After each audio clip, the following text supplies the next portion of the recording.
The name of the project is Turning Point, and it's based around an environmental movement that focuses on educating a global market about the damaging effects of animal agriculture on the environment. So there's kind of 3 stages to my project. It's learn, take action and see the results.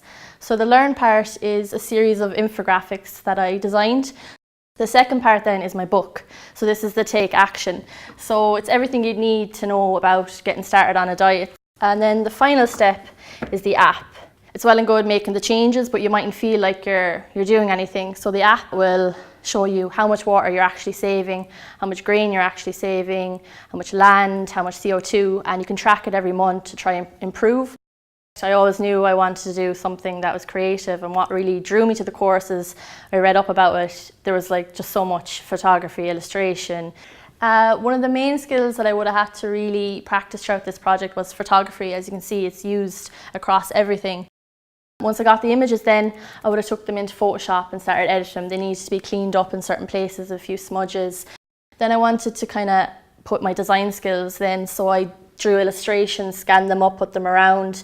I would have messed around with type in a layout pad, scanned that up, put it onto Illustrator and started editing it.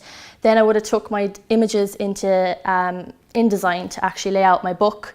For my web, again, I would have used Photoshop and Illustrator just to design it up. To make it move, I would have used After Effects.